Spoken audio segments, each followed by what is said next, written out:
What if the most powerful house in the world was never truly empty? Behind these walls, long after presidents leave office, and history moves on, footsteps are still heard, shadows still appear, and familiar faces refuse to rest. In this video, we are going to look into the spooky encounters within the White House, where First Ladies still work, presidents still argue, and Abraham Lincoln may still be watching. And the unsettling part is, every story you're about to hear was reported by people who actually lived there. Abigail Adams was the First Lady from 1797 to 1801, making her one of the first women to call the White House home. When she moved into the still-in-progress mansion in 1800, she encountered quite a few challenges. The place was damp and chilly, with poor heating and ventilation, and many rooms were still under construction. To cope with the humidity, Abigail got creative and turned the East Room into a makeshift laundry space.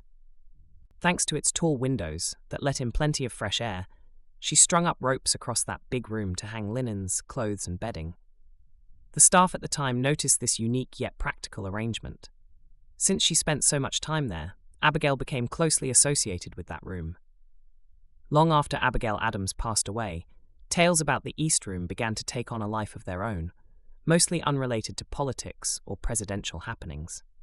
Instead, people started sharing eerie stories that suggested Abigail's spirit might still be hanging around. The first written account surfaced in the mid-1800s. A maid reported a strange smell drifting through the room late at night. She described it as a strong, clean scent that reminded her of lye soap from Abigail's era.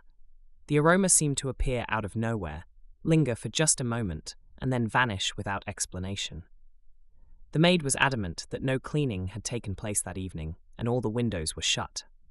So, even today, it seems like Abigail Adams might still have a presence in her cherished East Room. Over the years, folks have shared some pretty fascinating stories about the East Room. Several people say they've spotted a soft outline of a woman gliding through the space, almost as if she's carrying linens in her arms. The interesting part, she doesn't seem aggressive or threatening at all. Instead, she appears completely absorbed in whatever task she's doing, totally unaware of anyone around her. These days, when people talk about the East Room, they often sound a bit more cautious, but the intriguing tales certainly haven't faded away. Those who host events there frequently mention experiencing some strange occurrences. For instance, staff members have reported suddenly smelling soap or starch in the air, even if no cleaning has been done recently. Some even describe feeling a gentle tug on their sleeve or jacket, as if someone brushing by with a stack of linens didn't realize they had bumped into them. And then there are those who claim to see a figure moving quietly along the far side of the room, gliding smoothly in a way that resembles how Abigail used to hang laundry there. This figure is never clearly visible. It stays just out of reach and disappears as soon as anyone turns to take a closer look. In 2025, when they took down the East Wing to build a new ballroom, some staff members started noticing those familiar signs in the East Room. They sensed stronger smells of soap, felt cooler spots in the air, and caught more glimpses of movement just out of sight. While nothing particularly dramatic happened, it was enough to grab the attention of long-time employees. It led them to wonder if a First Lady left her mark on a room 200 years ago. What happens when everything around that room gets torn down and rebuilt? Dolley Madison served as First Lady from 1809 to 1817. She's become one of the earliest legends of the White House, even before anyone started talking about ghosts wandering its halls. Known for her charm and strong personality, Dolley believed that the First Lady should be a symbol of stability during some of the most tumultuous times in America's early years. But here's where it gets interesting. Most of the stories we hear about her today don't focus on politics or diplomacy. Instead, they come from those who worked at the White House, like gardeners and later residents. They all describe a similar feeling. It seems like Dolley never really left the place she helped shape. While living in the mansion, Dolley Madison took it upon herself to create what would later be known as the White House Rose Garden. She personally chose where it would be located, designed its layout, and saw it as one of her proudest accomplishments. According to notes from staff back then, Dolley visited the garden every day. She gave directions, adjusted flower arrangements, and made sure that the garden matched the dignity she believed the White House deserved. When she passed away, her garden became one of the most significant parts of her legacy. Interestingly enough, many stories about her connection to the garden didn't come from historians. They emerged from construction crews and groundskeepers who felt that Dolley still checked in on her beloved garden from time to time. It's as if her spirit lingered among the flowers she nurtured. The first time anyone documented a strange encounter at the Rose Garden was back in the early 1900s during some renovations. The workers who were tasked with redesigning the garden started talking about something weird. They kept catching glimpses of a woman dressed in old-fashioned clothes hanging out near the edge of the grounds. During the Wilson administration, staff members started sharing some pretty strange stories. For instance, gardeners noticed their tools mysteriously shifted overnight. They also found pathways that looked freshly swept, even though no one claimed to have done it. One worker kept a journal of these odd happenings and shared some eerie experiences. He often felt like someone was standing right behind him. Each time he turned around, though, he found nothing but an empty path. What's really interesting about Dolley's case is how consistently she's described over the years. People tend to see her in a similar light, always well-dressed, quietly observing from a distance, and watching over the garden she created. You won't find her wandering inside the house or passing through walls. She seems to stick to the spot where she spent so much of her life. Now, after they removed the lawn and paved it over in July 2025, some of the longtime staff have started whispering that this change might have stirred an old guardian. The new maintenance crews are reporting some eerie experiences during the day, like hearing footsteps on the paths, noticing tools mysteriously shifting overnight, and seeing shadows where flowers used to bloom. For those who still take care of the grounds, this garden has turned into one of those places no one wants to venture into alone after dark. And now, instead of wondering if Dolley will return, many are asking themselves when she might show up again. Let's talk about Andrew Jackson, who was the 7th President of the United States, serving from 1829 to 1837. He had quite a dramatic life story. Jackson was born into a poor family in the wilds of Carolina back in 1767. Right from the start, life threw him some tough challenges. By the time he hit 14, he had lost both his parents and bore scars on his face from an encounter with a British officer's sword. Those early experiences really shaped him into someone who wouldn't shy away from a challenge. Throughout his life, he found himself in all sorts of fights. Literally. He was known for dueling and leading armies, which meant he made plenty of enemies along the way. Jackson was definitely not one to back down. The first whispers about Jackson's ghost started popping up in the 1860s, just 15 years after he passed away. But here's the twist. It wasn't at his beloved plantation in Tennessee. No, the spooky stuff was happening right in the White House. The Rose Room, now known as the Queen's Bedroom, which had been Jackson's bedroom while he was president, became a hotspot for supernatural happenings. Night after night, staff and residents reported some seriously unsettling noises coming from that room. One of the earliest people to encounter Jackson's ghost was Mary Todd Lincoln. At that time, she was grappling with her own heartache after losing her son Willie to typhoid fever. During those grim days of the Civil War, Mary held seances in the Red Room, desperately hoping to reach out to her deceased child. But it turns out Willie wasn't the only spirit hanging around. Mary later shared that she could hear Andrew Jackson stomping through the White House like an angry bull.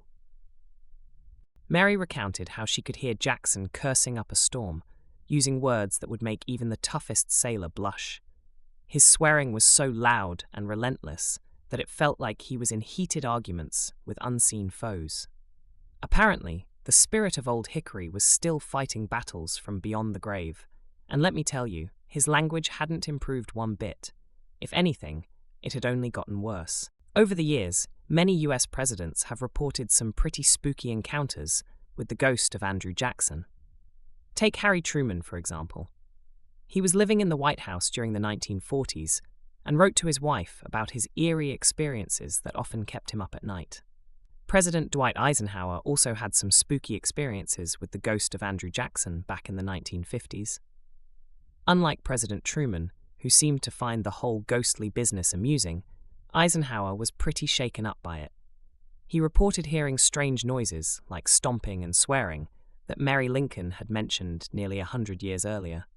It seems that Jackson's ghost was nothing if not consistent. He was loud, angry, and definitely not ready to rest in peace. As the 7th President of the United States, Jackson lived his life as a fighter, and it looks like he's decided to keep that fight going forever.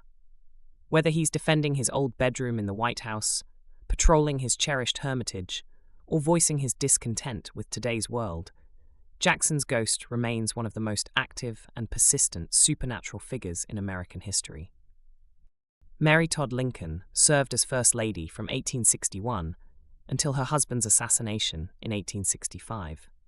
When she stepped into the White House, she brought with her a heavy emotional load, much more than previous First Ladies had faced. The country was already embroiled in the Civil War, deeply divided, and being at the heart of such a national crisis took a toll on her quickly. Those who worked with her during that time often described Mary as intense and private. She was profoundly affected by the tragic loss of her son Willie in 1862. This heartbreaking event changed the atmosphere of the White House for years to come. It also marked the beginning of many stories that would later shape Mary's legacy as one of the most spiritually engaged First Ladies to have lived there. After her son Willie passed away, Mary started to dive deeper into spiritualism, a belief that was gaining a lot of popularity in America during the mid-1800s. According to private notes from that time, and stories shared by staff, she often held seances in the White House, particularly in the Red Room or some of the upstairs bedrooms. The spiritual gatherings were meant to provide her with comfort, but they left many of the workers feeling uneasy.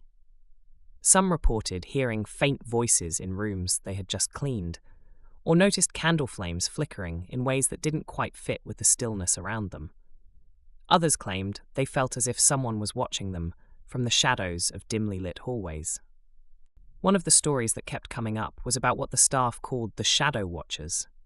These were dark, human-like shapes that people claimed to see standing at the ends of hallways or near doorways late at night.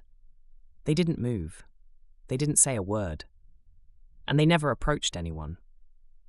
These figures would just appear out of nowhere and then vanish again. Mary had some intriguing experiences during her time in the White House. She often mentioned seeing full apparitions, which really caught people's attention. In several letters she wrote after leaving the White House, Mary described nights when she would see the spirit of her son, Willie, standing at the foot of her bed. Now, some historians think this was just a reflection of her deep grief over losing him. However, what's fascinating is that Mary wasn't alone in these experiences. There were workers who later testified that they also felt a child's presence in that same room. Mary Todd Lincoln's connection to the supernatural remains one of the most recognized aspects of her time in the mansion. Whether the shadows that appeared in the hallways were tied to her grief or to something older within the residence has never been resolved. Abraham Lincoln was the 16th President of the United States, serving from 1861 until his heartbreaking assassination on April 14, 1865. In our final story in this video, we have the intriguing story of Lincoln's ghost. Unlike many ghost stories that pop up randomly, Lincoln's tale is grounded in a pattern. It's not just excited tourists claiming to have seen something. Over the years, staff members, dignitaries, and even heads of state have reported consistent encounters. These experiences hint that there might be something extraordinary still hanging around in the places where Lincoln once roamed. Have you ever heard of the Lincoln bedroom? It's quite a fascinating place. This room used to be Abraham Lincoln's office, where he famously signed the Emancipation Proclamation. But these days, it's known for something a little spookier. One of the most unforgettable stories from Winston Churchill's time in the White House is both serious and a bit humorous. Imagine this. Churchill, the British Prime Minister renowned for his calm demeanour, had just finished a relaxing bath. He stepped into his bedroom completely naked, cigar in hand, feeling quite at ease. Then, out of nowhere, he found himself face to face with none other than Abraham Lincoln. Yes, you heard that right. There stood Lincoln himself, tall and unmistakable, right by the fireplace. Can you picture the surprise? It's one of those moments where history and humor collide in such an unexpected way. With his famous poise intact, Churchill nodded at Lincoln and said with a chuckle, "Good evening, Mr. President. You seem to have me at a disadvantage." The ghostly figure of Lincoln offered a sad smile before slowly fading away into the wall. Queen Wilhelmina of the Netherlands had quite an eerie experience during her stay in the Lincoln bedroom while President Roosevelt was in office. Picture this. One night, she was abruptly awakened by a relentless knocking at her door around midnight. Naturally, she thought it might be an emergency, so she decided to open the door.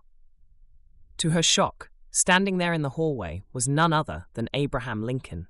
Even in the dim light, his thin face was unmistakable, and that tall hat he wore created a striking silhouette against the wall.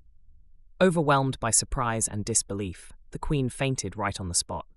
When staff members hurried to help her, they found nothing. The hallway was completely empty. Eleanor Roosevelt had a unique workspace. She used the Lincoln bedroom as her study. Imagine working late into the night, surrounded by history, and feeling the presence of someone who changed the world. That's exactly what Eleanor experienced. She often mentioned to her friends that while she was busy tackling correspondence, she would suddenly sense someone standing right behind her. "I could be deep in thought on some papers," she shared with a friend. "And out of nowhere, I'd feel this strong presence. I'd turn around, but I never saw anything. Yet, it was so powerful that I just knew it was President Lincoln. It felt too real to be just my imagination." What makes Lincoln's ghost story so fascinating is that it crosses political lines. People from both the Republican and Democratic parties have shared their eerie encounters. Have you ever wondered if Lincoln's ghost is real, or if it's just the power of suggestion in a place so steeped in history? Either way, his spirit has become a fascinating part of White House stories. Thank you for watching this spooky Chronicles production. Click that like button to help push the video out to other viewers. Tap subscribe to join our community. Ring the notification bell and hit that hype button so you never miss another video. And share this video with a friend who swears they don't believe in ghosts. Good night.